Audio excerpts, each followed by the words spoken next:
আপনি বললেন যে মূর্তি পূজা করা ইসলামের সবচেয়ে বড় পাপ এবং আল্লাহ মূর্তি পূজাকে এ কারণে ক্ষমা করবেন না।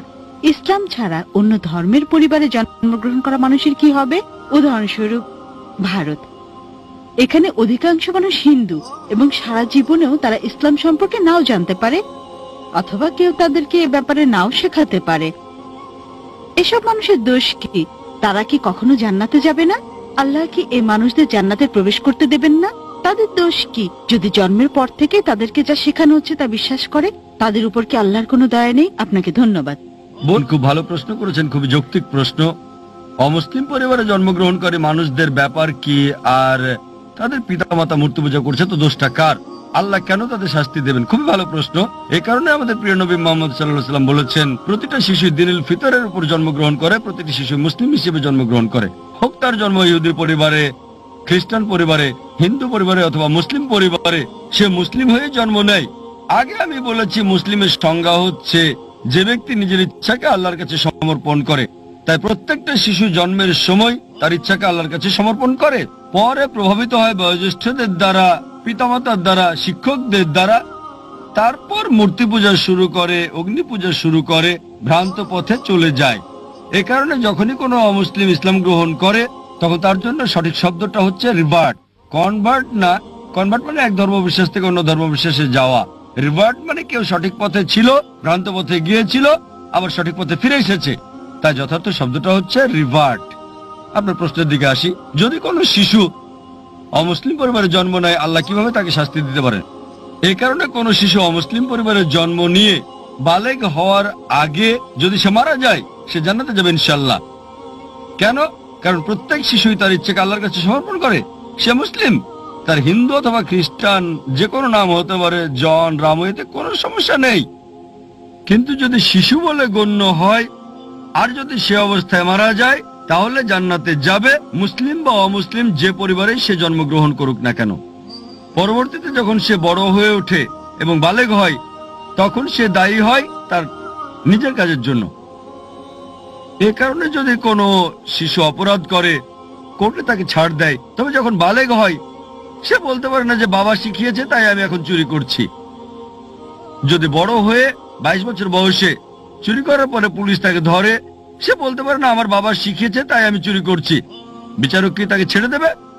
যদি 5 বছর বয়স হয়, বিচারক বলতে পারেন ঠিক আছে, সে শিশু, তার জ্ঞান বুদ্ধি হয়নি। কিন্তু যখন প্রাপ্তবয়স্ক হয়, তখন যদি বিচারককে সে বলে আমি চুরি করছি কারণ আমার বাবা শিখিয়েছে, তাকে ক্ষমা করা হবে না। প্রত্যেক ব্যক্তি তার কর্মের জন্য দায়ী। যখন কেউ প্রাপ্তবয়স্ক হয় তখন তার দায়িত্ব হচ্ছে সত্য অন্বেষণ করা। আমাদের মুসলিমদের দায়িত্ব অমুসলিমের কাছে বাণী পৌঁছানো। ওই লোকটা বাণী গ্রহণ করুক বা না করুক, মানুষকে মুক্ত করে দেওয়া হলে যেটা হয়, দুটো সম্প্রদায় আছে যারা 1950 সালের আগে আধুনিক সভ্যতার কোনো ছোঁয়া পায়নি। একটা হলো কাপাউকি সম্প্রদায়, অন্যটা অ্যাস্টোরিয়ান অ্যাবরিজিনস। এই সম্প্রদায়গুলো 1950 সালের আগে আধুনিক সভ্যতার ছোঁয়া একেবারেই পায়নি। আর গবেষণা করে তাদের জীবন পদ্ধতি সম্পর্কে জানা গেছে যে সেটা ইসলাম ছাড়া আর কিছুই না। কিন্তু তারা নিজেদের মুসলিম বলে না। এক স্রষ্টা বিশ্বাস করে স্রষ্টার কোনো প্রতিমা নেই, কোনো প্রতিমূর্তি নেই। স্রষ্টার উপাসনা করার সময় তারা মাটিতে সেজদা দেয়। সবই ছিল ইসলামের মতো, শুধু নাম ছাড়া। তাই কোনো শিশুকে প্রভাবিত করা না হলে সে আল্লাহর কাছে নিজের ইচ্ছাকে সমর্পণ করে এবং সঠিক পথেই থাকে। প্রাপ্তবয়স্ক হওয়ার পরে আমাদের মুসলিমদের দায়িত্ব হচ্ছে ইসলামের বাণী অমুসলিমদের কাছে পৌঁছানো। যদি আমরা না পৌঁছাই, আল্লাহ আমাদের হিসাব নেবেন, তিনি আমাদের হিসাব নেবেন। কিন্তু আমরা আমাদের কাজ করি বা না করি, আমরা দায়ী হব। কিন্তু কোরআনে আল্লাহ বলেন, সূরা ফুসিলাত অধ্যায় নম্বর 41 আয়াত নম্বর 53, সানুরিহিম আয়াতিনা ফিল আফাকি ওয়া ফি আনফুসিহিম হাত্তা ইয়াতাবায়্যানা আন্নাল হক।